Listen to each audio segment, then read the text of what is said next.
In the year 95 AD, from an island in the Aegean Sea, a message emerged. A letter penned to paper by John, but delivered through a vision by Jesus Christ. A message meant to encourage and challenge 7 churches in Asia, to help them overcome apathy and moral compromise, and to help them choose faithfulness. 2,000 years later, the same message is true for us today. We are invited into the book of Revelation, not to decode a secret puzzle or wild imagery, but to get a glimpse of God's plan for a new creation.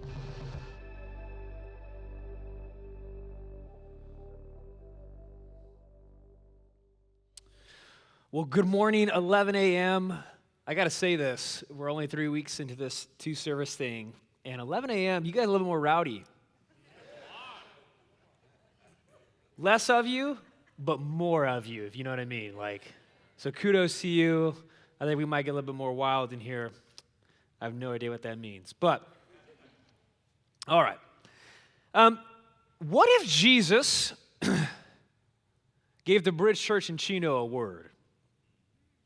And when I say Jesus, I'm not talking like Mr. Rogers, the old school sweater, like holding a nice cotton ball lamb or sheep or something like that.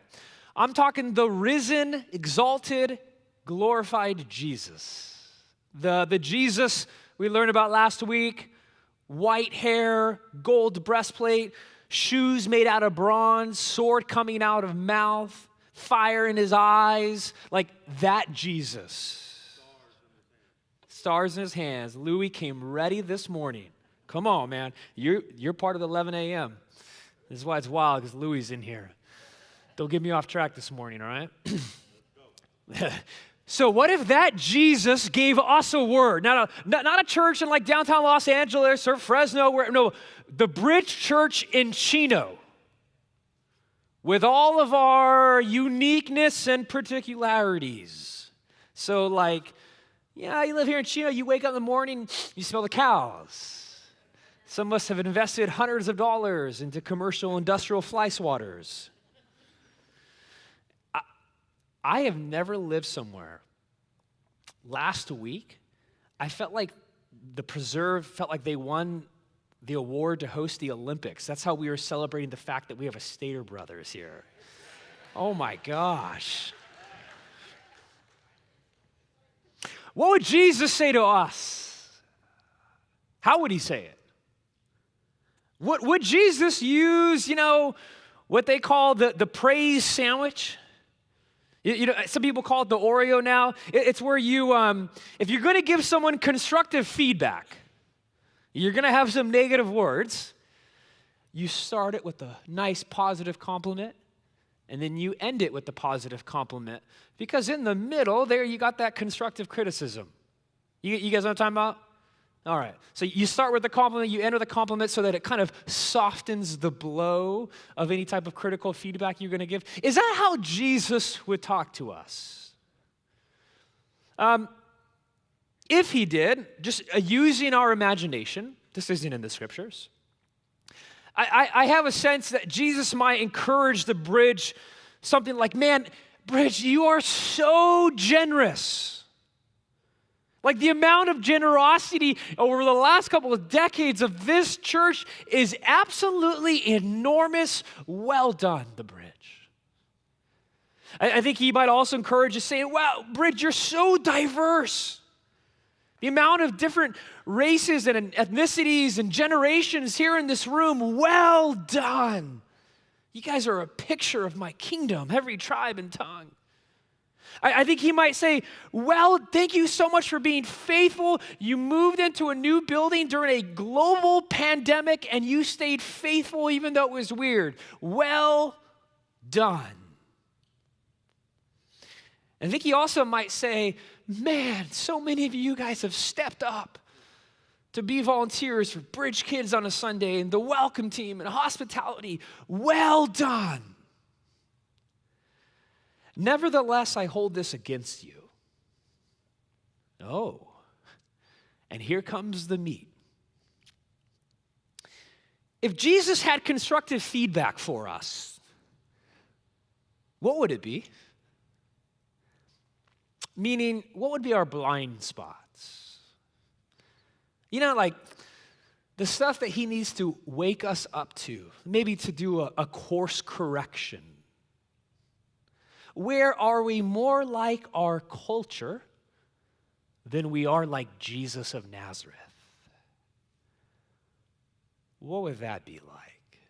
And then afterwards, would he give us those promising, inspiring, motivating, envisioning words then to keep us going as we get back on the right path? Fascinating scenario to ponder if Jesus gave a word to the Bridge Church in Chino. Well, he did just that, not for us, but 2,000 years ago to 7 distinct cities in Western Asia Minor, what is today modern-day Turkey. And we kicked the series off, Revelation. I believe this is Sunday number 3. And I laid out in the opening 2 Sundays ago that the key to Revelation is you have to understand Revelation as an apocalyptic prophetic letter. And this morning and next morning, Sunday morning, we are really going to be leaning into the letter aspect. Because what Revelation is that Jesus, through an angel to a guy named John, gives a vision that is supposed to go to 7 churches, 7 real churches, not made up churches, no, but actual people who are like meeting in someone's living room. They would have been house churches, probably 30 to 40 people each. And last Sunday, Pastor Brock brought us to the end of chapter 1. And here's how the end of chapter 1 ends, and it leans us into this morning. So verses 19 through 20, here's where we pick it up. Write, therefore, what you've seen, what is now and what will take place later. The mystery of the 7 stars that you saw in my right hand and of the 7 golden lampstands is this. And there is so much symbolism in Revelation. If you don't take that seriously, you will misread it. Luckily, this time, Jesus defines for us the symbols. The 7 stars are the angels of the 7 churches, and the 7 lampstands are the 7 churches. So Jesus, through an angel, is giving John a vision to each of these 7 churches in modern-day Western Turkey. And we'll put up a map. I showed this week 1. Here are the location of the 7 churches. And this is what we're going to do. This is going to be kind of like a mini-series within a series. This morning is chapter 2. Next Sunday, chapter 3. Chapters 2 and 3 of Revelation are the 7 letters to these 7 churches. Jesus gives a word to each church. Now, we don't have time to make each Sunday to go at each of the 7 churches. We would be in Revelation till 2024. Maybe some of us would like that. I don't know. But here's what we're going to do for this morning and next Sunday. This morning is part A. I'm going to cover the summary, the overall pattern that these 7 letters take, because there is a pattern to it, and it really helps us understand what's going on. And then next Sunday, part B, chapter 3, we'll look at one of the specific churches and use that as a case study to dive into particular words that are given to them. So, here's what I want to do. We're going to hop in. We're going to read 2 of the examples, 2 of the churches in chapter 2. The first one is going to be Pergamum. And so if you have a Bible, go to chapter 2, starting at verse 12. If you don't have a Bible, page 838 and the free orange ones underneath your chairs. So here's what Jesus says to the church in Pergama. Verse 12. To the angel of the church in Pergama, write this. These are the words of him who is the sharp, double-edged sword. I know where you live, where Satan has his throne. How about that? Yet you remain true to my name. You do not renounce your faith in me, not even in the days of Antipas, my faithful witness, who was put to death in your city, where Satan lives. How would you like to live where Satan lives? Nevertheless, and here it is, I have a few things against you. There are some among you who hold to the teaching of Balaam, who taught Balak to entice the Israelites to sin so that they ate food sacrificed to idols and committed sexual immorality. Likewise, you also have those who hold to the teaching of the Nicolaitans. Repent, therefore. Otherwise, I will soon come to you and will fight against them with the sword of my mouth. Whoever has ears, let them hear what the Spirit says to the churches.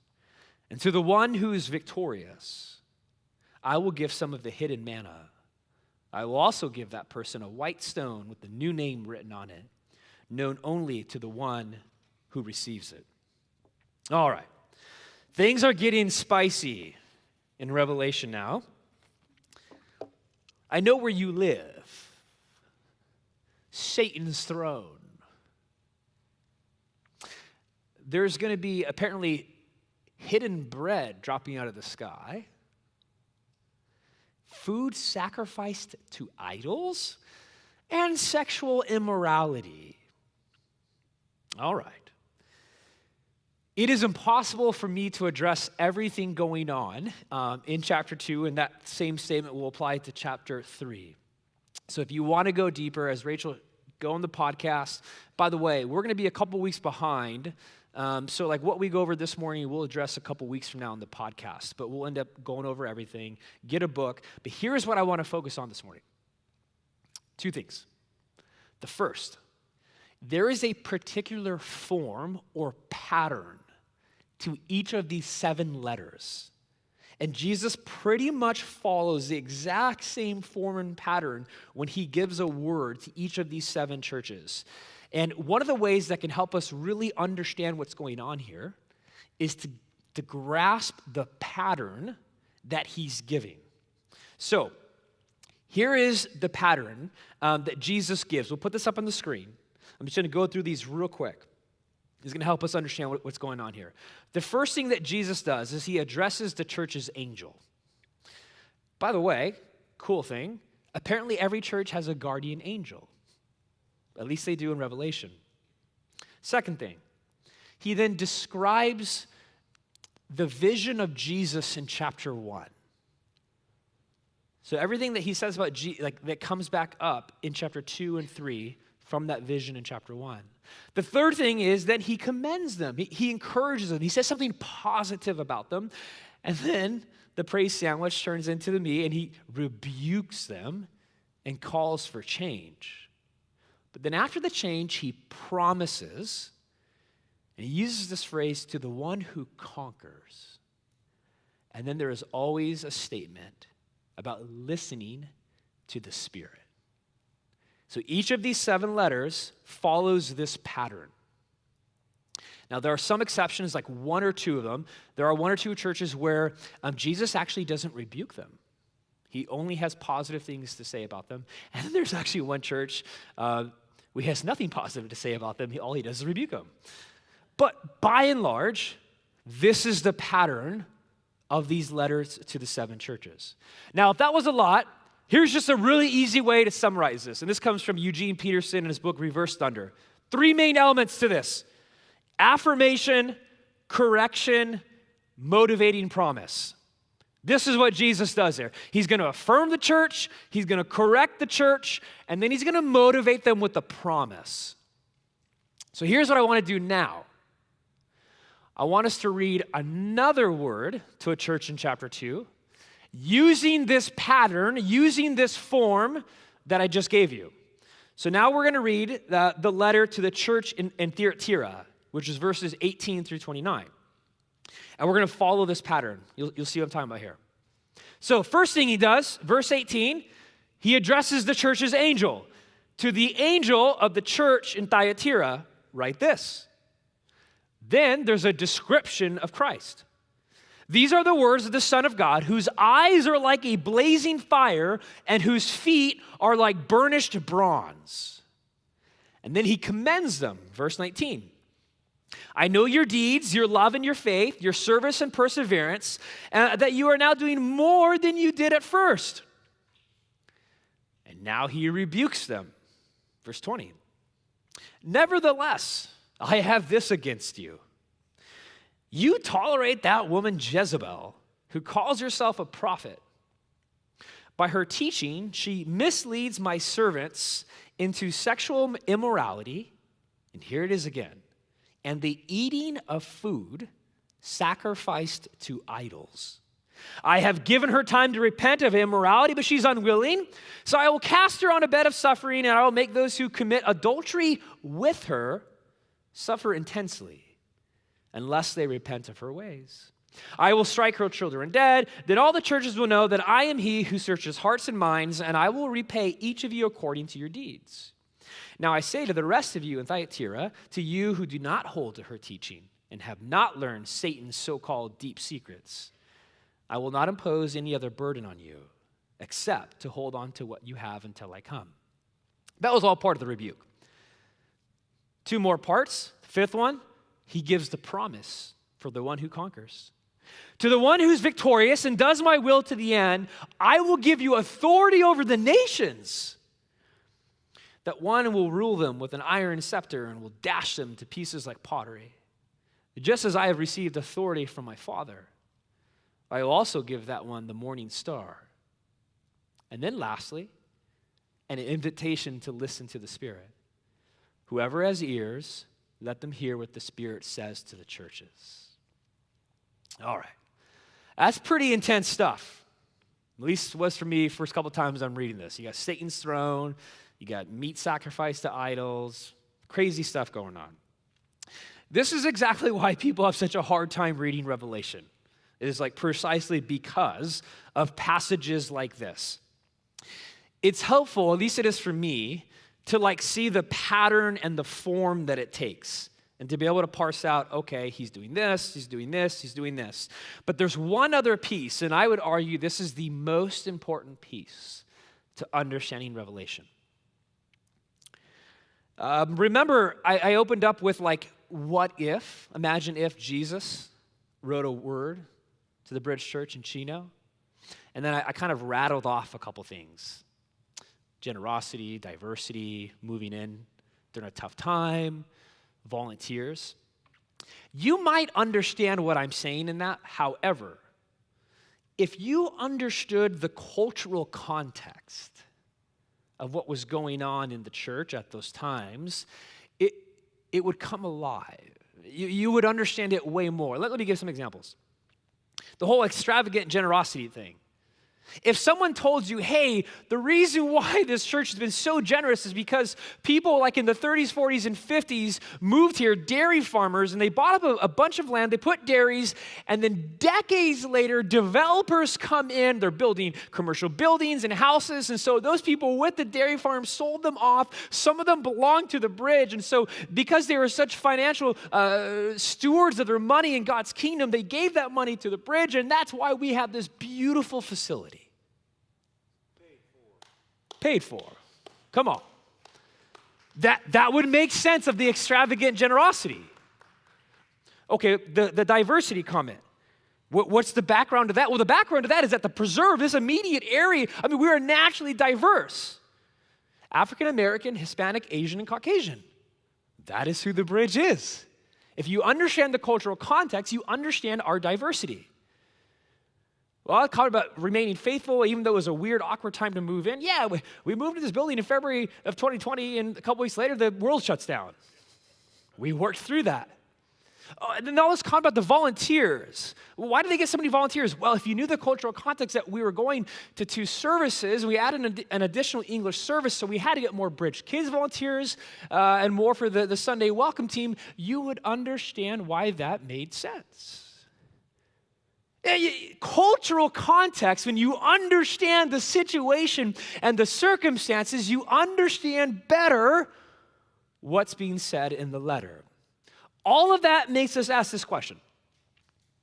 What is the cultural context for these 7 churches in Asia Minor in 95 AD when this was written? Here's the answer. The Roman Empire. In particular, the Roman imperial cult. Roman imperial cult. I'm not talking to you. The Roman imperial cult, what does that mean? Well, long story short, it meant that they were to worship the Roman emperor and his family. Straight up. Like not metaphorically, but like literally to worship Emperor Domitian. He was the emperor at this time. So, there were altars, temples. There was a priesthood for the emperor. Now, let me make this really real to you. Pergamum, that was the first church letter that we read. Pergamum was the first city in Asia Minor to be called a temple warden. What does that mean? It means that they built a temple for the Roman emperor to be worshiped. And they got the honorific title of temple warden.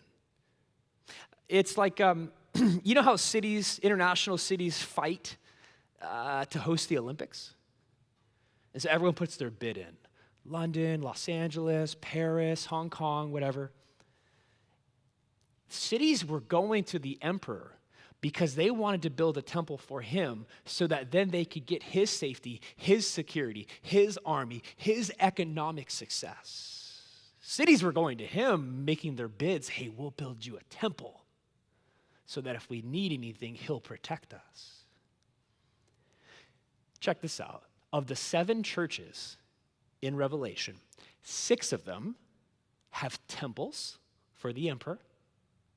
5 out of the 7 have altars and a dedicated priesthood to facilitate worship to Domitian. This is the cultural context. Let's go even deeper. First slide, let's put up a Pergamum. So here's Pergamum today. Literally, this is today. You can go there today and see this. That is a giant hill you're looking at. It's called the Acropolis. The Greco-Roman world loved that. On the very top left-hand corner, you'll see some archaeological remains. That is why they got the name Temple Warden. They put their temple to the emperor on the top of that hill. You couldn't miss this. Everyone lived there in the bottom. This is what you looked at every single day. Guess what was to the right? If you see those two kind of like green bushes there, that was an altar to Zeus. Zeus was like the chief Greek god. Now let's zoom in there to the altar to Zeus. That is what that looks like today at the top of Pergamum.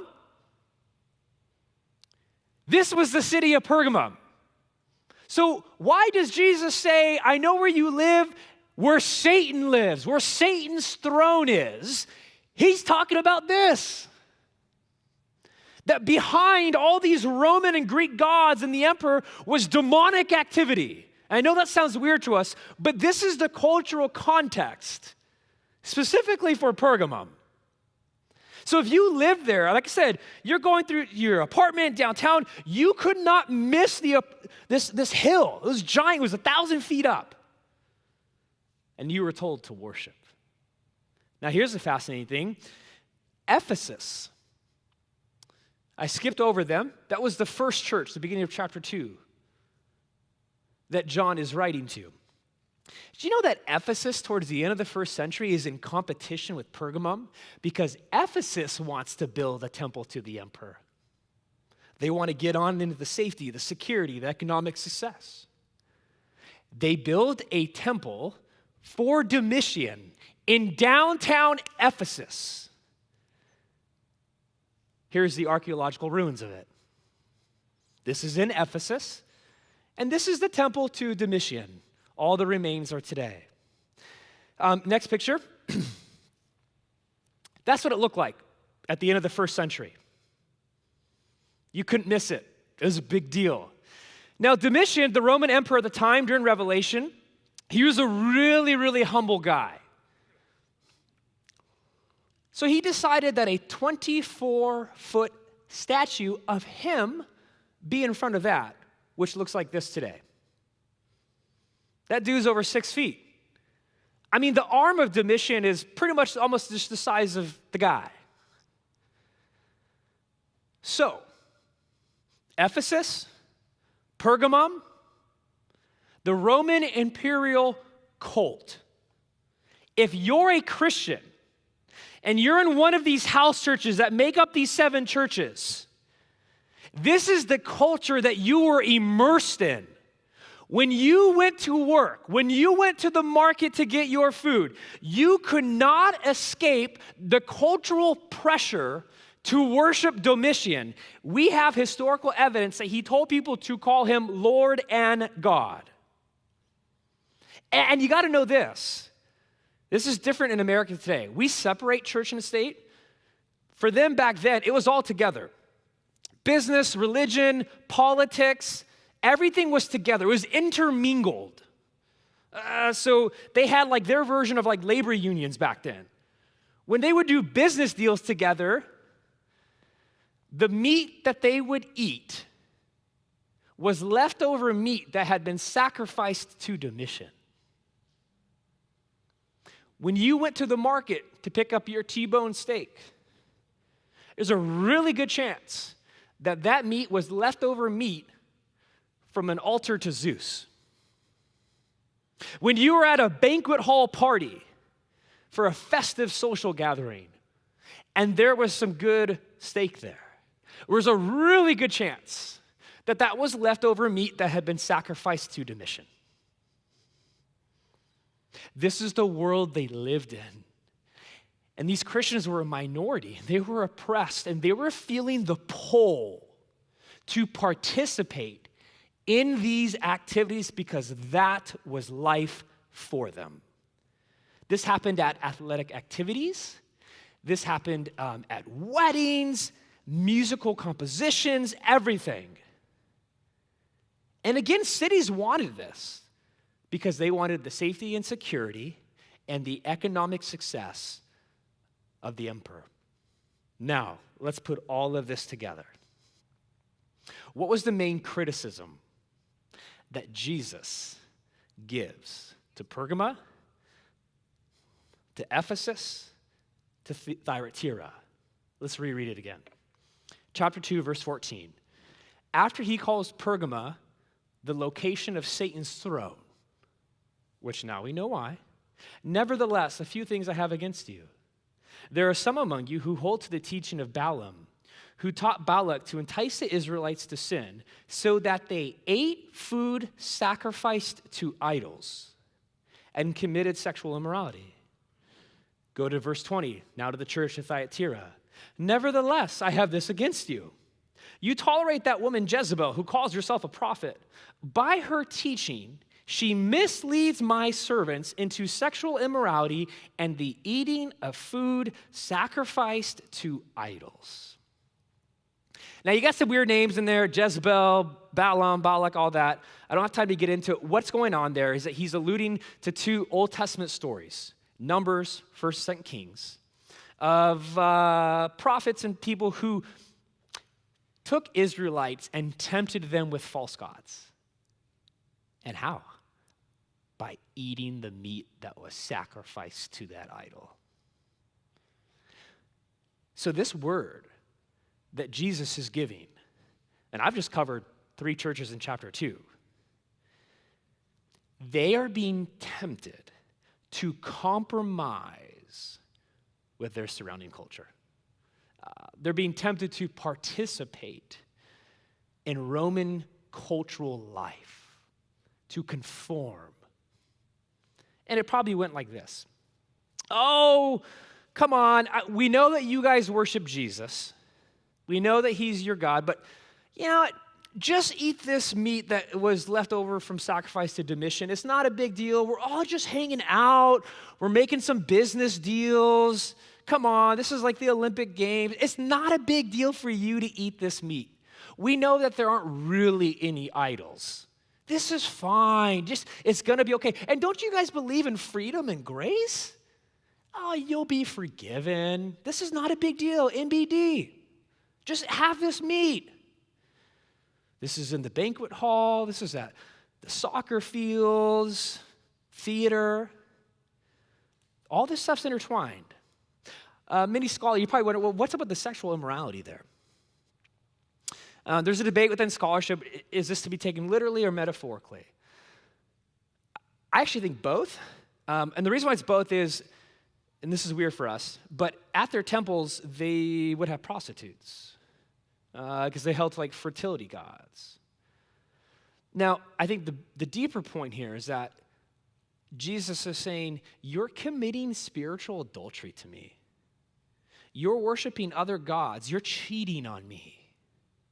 You're spending intimacy in terms of a spiritual way with other gods. You are to worship me alone. You're to be allegiant to me alone. You're to be faithful to me alone, loyal to me alone. Don't dabble in these other gods. So at minimum, there's like a spiritual immorality to it.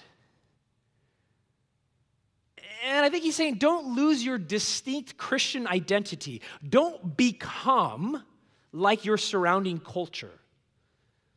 Stay faithful to me. Stay loyal to me. Even if it comes at a cost. And we know from the Pergamum letter, there was a guy named Antipas who died because he stayed loyal to the worship of Jesus alone. There's a Revelation scholar, Michael Gorman, in his book, Reading Revelation Responsibly. Not sure if we still have any copies back there. Here's how he summarizes these 7 letters to these 7 churches in Revelation 2 and 3. He writes this: while each church receives a message reflecting its own situation, there is one overarching issue: whether or not to compromise.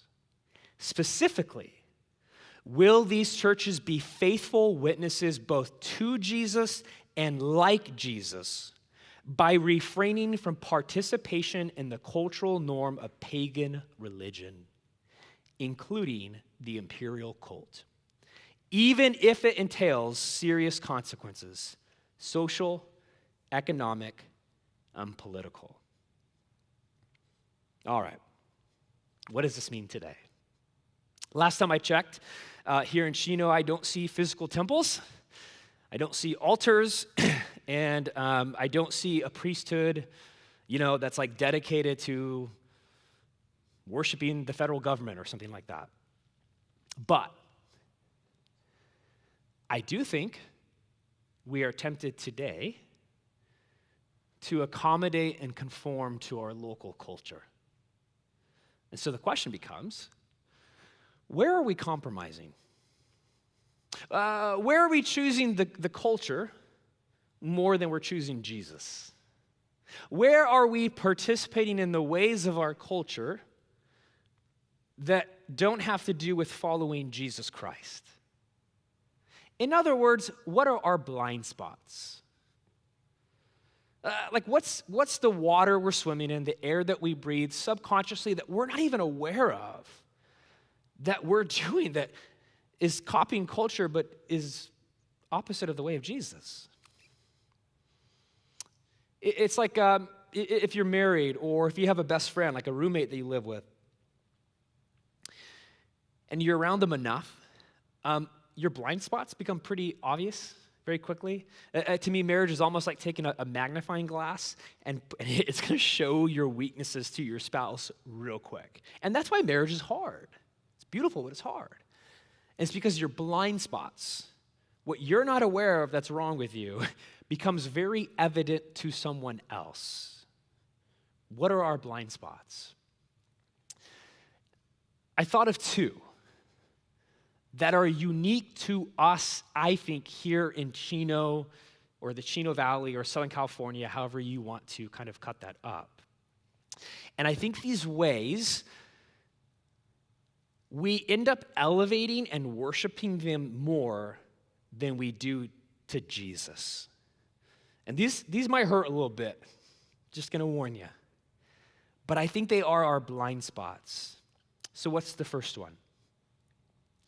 I think we are tempted to conform to the God of extracurricular activities. You probably didn't see that one coming. Here's what I mean by that. My guess is, I would be fairly confident in this too. If you just took 2 random families that live here in Chino, and you put a Christian family here, and you put a so-called secular family here, someone who doesn't have faith in Christ, and you compared them to, and you looked at their schedules, I bet you their schedules are pretty darn similar.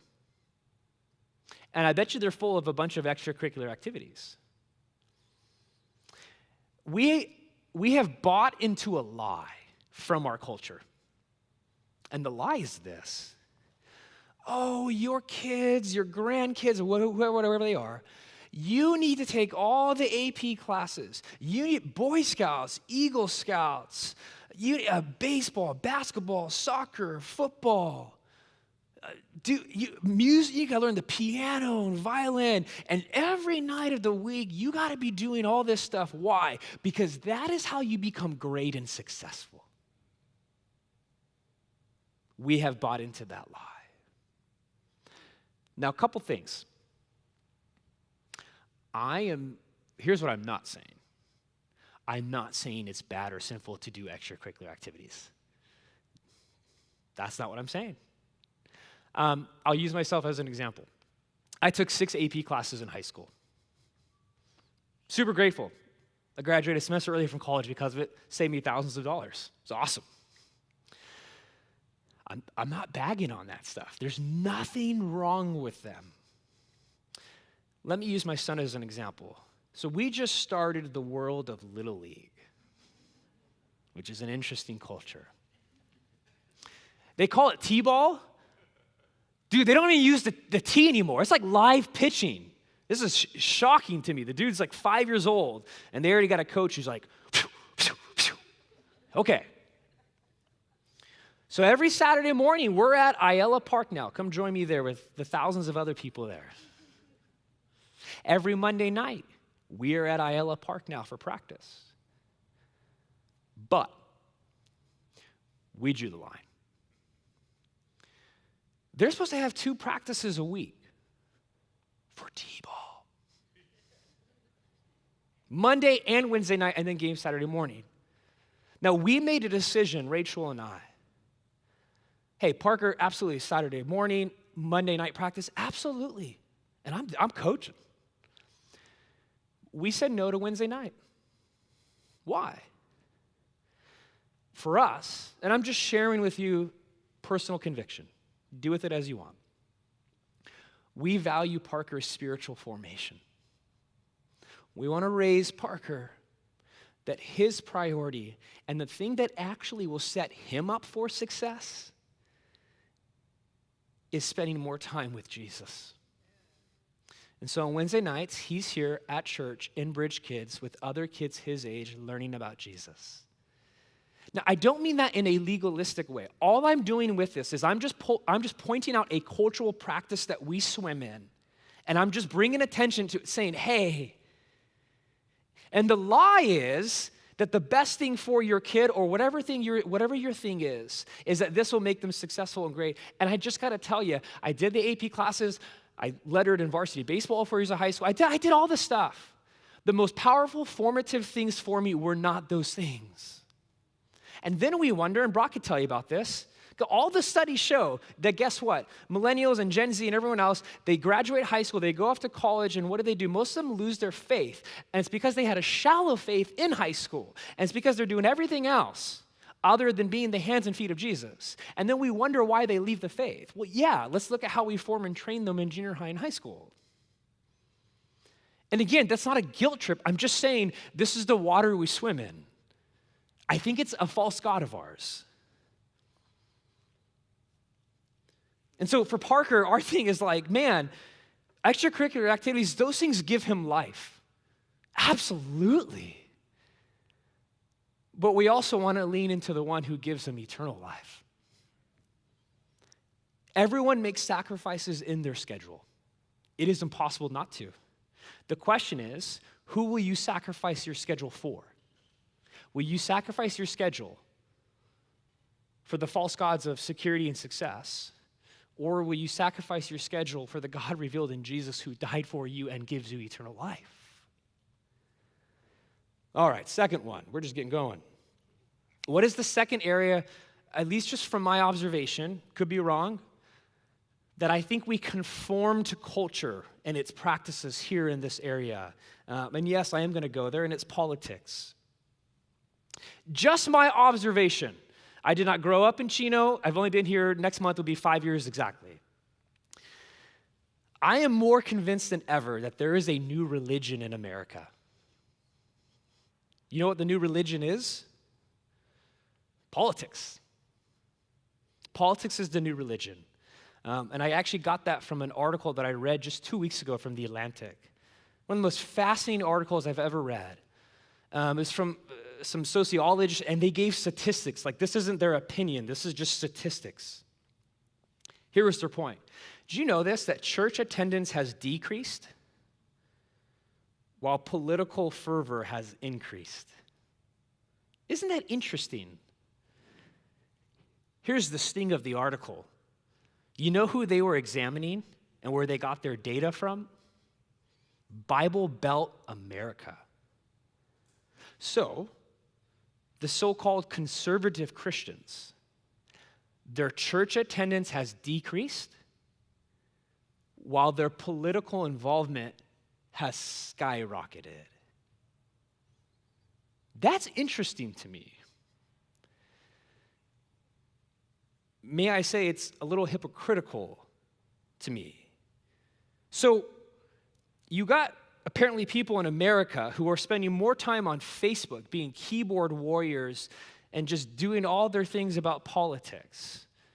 And they're spending more time doing that than they are being dedicated and involved in their church community and focusing on spiritual formation and serving and being the hands and feet of Jesus.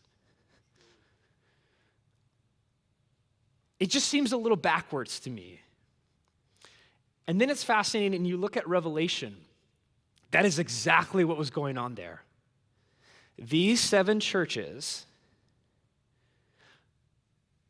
worship the emperor, get your safety, get your security, get your economic success, put your trust in the emperor, participate in his practices, and you'll be good to go. See, they were tempted to trust in Rome. And I think many American Christians today are tempted to put our trust and our allegiance and our loyalty and our schedules and everything else in our political party. Can I just say this? President Trump will not save you. President Biden will not save you. The Republican Party will not save you. And Democrats will not save you. Jesus is king, not American politics.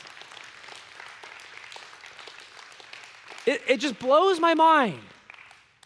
And I am passionate about this. It blows my mind that people put so much energy into politics. And let me just say, politics are fine. There's nothing wrong with politics. In fact, please get involved. Go vote. Absolutely. Care about your country. We should. But the minute that consumes your life, and you care more about that, and you put more of yourself into that than Jesus Christ, what are we doing? America will not save you. They thought back then that Rome will save you. It's called the Pax Romana, the good news of Rome. Well, how did that work out? 2,000 years later, Caesar doesn't exist anymore, but there is a salad named after him.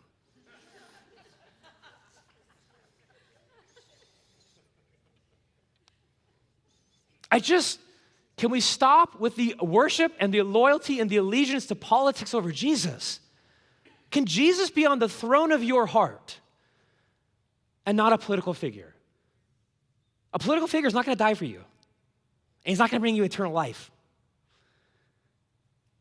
You want to save a country? Worship the true emperor.